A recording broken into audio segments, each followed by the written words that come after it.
the unemployment, so wouldn't the 24,118,429 have to be increased? Wouldn't we have to put money in the budget to cover that potential unemployment cost? Well, the way I think it's,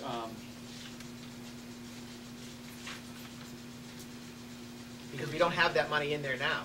Well, okay, let me try to explain. Let's focus on level 1 right now. Right. We're drilling down and analyzing the level 1 impact on a financial basis on a more technical level in this 223 document.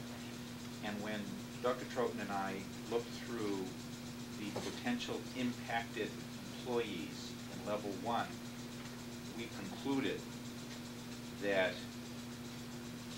there would be no unemployment outcomes from the level 1 Okay, cuts. so you're guessing that those people will be able to get... no, actually, well, that plus, I'll give you an example. Item number 2, under level 1, the school committee approved the reduction of paraprofessionals, and this will total the equivalent of a 0.8 position. We have 4 paraprofessionals in our preschools. We have 4 preschool classrooms. And I'm not talking about the full-time preschool, full day. We have an additional preschool, which is full-time 5 days a week. But the other classes, there are 4 of them. And those paraprofessionals, that preschool class meets 4 days a week, Monday, Tuesday, Thursday, Friday. Wednesday is off. So we have made the decision we're not going to, in the past, we've always had paraprofessional just work the 5 days because there are other things to do on that 5th day.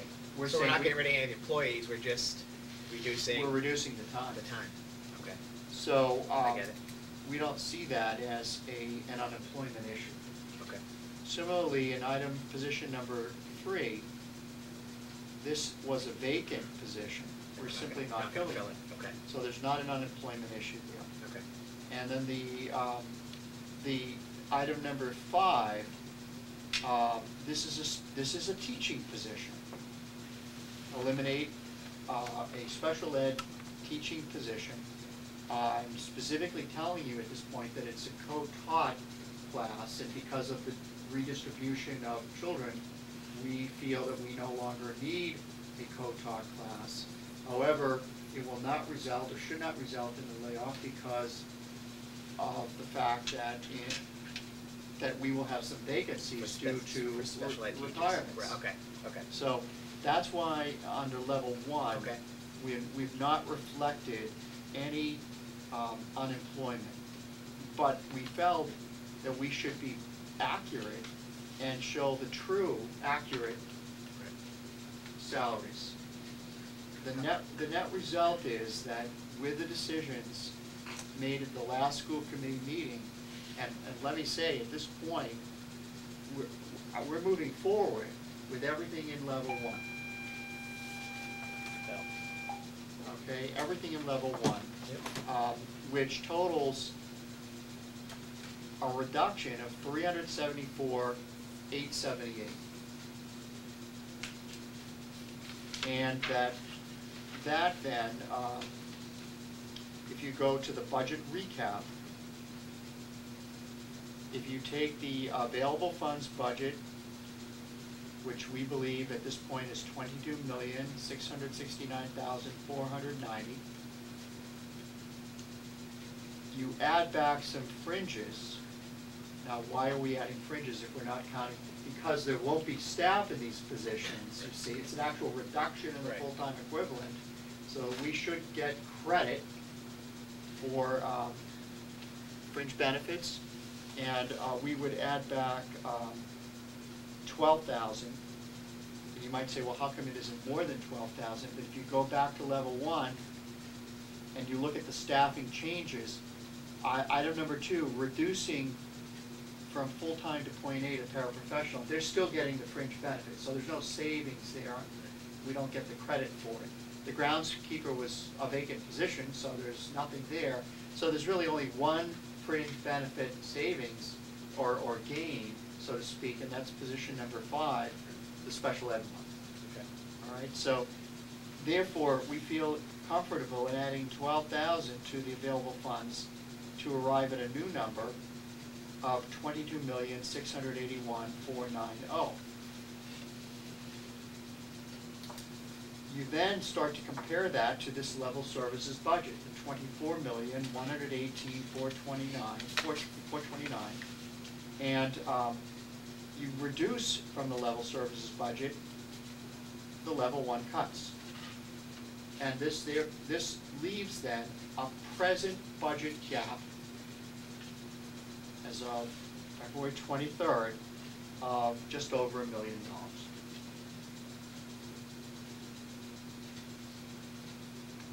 Okay, is that helpful to see how the math works? Maybe not the 66-34% split, but that's how we get this math. And I would just, for anyone in the audience who has this other sheet, it's, the gap should be, It's $1,062 and $1,062,061. it's the same, should be the same. No, well, No, it's a little less. it's a little less. Remember, we also changed Oh, base. it's right here. Right. I believe it was 1,093,661 was. Right, Yeah. that was the previous one. Right. Right. Okay. So, Throw that one away, go with the. yeah, it's slightly different, I don't want to It's a confuse fluid anyone. project. But this is, each day we're dealing with this and refining this, so. All over again. Right. Well, not all over again, not And all over again. And the revenue numbers are changing too. Right. You know, there's always that criticism that, oh, look, they find money, but anyone who does budgeting knows it's a fluid process. And I do want to make it clear that this revenue number does not include any potential increase in sales and hotel taxes. The town finance director has not included that because there's no guarantee that that's going to be approved by the legislature. No, and it does not include any other stimulus, Right. money at all, and maybe this is a good time to talk about that. Yeah, and I just should point out that money, the projection of North Reading's take of that money, if the sales, if the meals and room tax are each increased by 1%, I think it's something like $220,000 or something like that. I don't know what the total would be. I guess we would get 66% of that, I guess. I would hope we would get them more than that, given there are no layoffs so Right. far on the general government side. Right. I would hope the town would decide the first priority would be to avoid layoffs. But Keep this, people employed. this issue addresses what Mrs. Baca was just alluding to, which is the fluid situation of putting together a budget before we know how much we have to spend, which is always pretty difficult. And I know people think that there's always, it's scare tactics, because we say we're gonna have to lay these people off and we're gonna have to cut these programs, because we're working with the numbers we have. We can't spend money that we hope to get. You know, a couple of years ago, we got a tremendous boost in state aid at the last minute. We got more than $1 million. A lot of people in town, basically marched on the State House, the school Yeah. committee, the selectmen. We considered that a windfall. Another couple of years ago was the selectmen came up with $400,000 or $500,000 from the town side of the budget. But it's money when we're putting this budget together now, this is the money we're told we have. And in this economy, I don't expect a whole lot of windfalls. In fact, I'd be happy if we got this amount of money. Because you just don't know what's gonna happen on the economic front in terms of excise taxes, et cetera. When he gets through. Talking about the stimulus plan, the information that I have at this time is that there are two potential sources of money. One of them through what appears to be direct payment from the federal government to towns, to school departments, not to towns, to school departments, through IDEA. Individuals Disability Education Act, Special Education, Chapter 142. The question is how much money? And I've seen a number, several figures. I've seen 390-something thousand for the first year and another 300 for the second year. I've seen 600-something initially, but no one at this point has come out definitively to say this is the amount of money that North Reading is going to get under IDEA. And whether that is a 1 year or 2 years, and of course then there are many questions beyond that. Will we continue to get money at that level? And I don't think so, but I don't know. And additionally, if you look and study the special ed funding, you know that in the past, the funding has always been to supplement the budget, not to supplant. Meaning that you can use that money to add and enhance your programs, but you cannot use that money to pay for things that you would routinely be paying for. Now, there's a lot of discussion, clearly, with this boost in stimulus money, that to hold those kinds of strings in place would mean that many school districts, believe it or not, would find it difficult to be creating new programs while you cannot afford the ones that you currently have in place. And creating programs that you don't know if you're gonna have the funds for in 2 years. Exactly. So, and in fact, there was an editorial in the Boston Globe over the weekend, primarily targeting Boston, because the Boston superintendent was poised to lay off some 400 plus teachers. And the editorial was saying, local school departments should not be laying off yet until they know exactly how this money is to be allocated.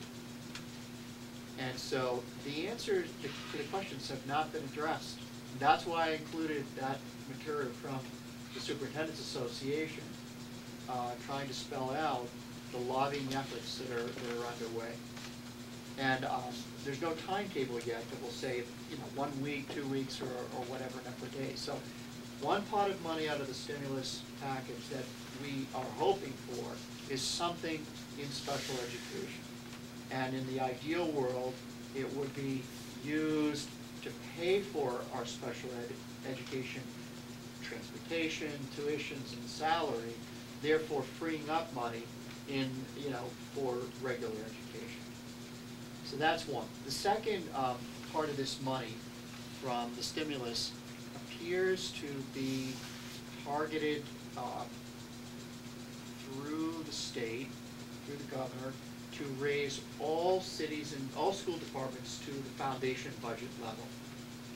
And that would mean, well, we haven't the exact calculation, about $150,000 to $150,000 additional money. However, that money will most likely come from the feds to the state, and the state has to determine how they're going to allocate it, whether that's through foundation aid money, or the complicated education foundation money. We don't know. We hear that it's coming, but we do not have any assurances on that. And here we are in the middle of planning a budget that potentially has, right now, $1 million gap. And to say that the stimulus money is going to offset all or most of that, I think is not realistic right now.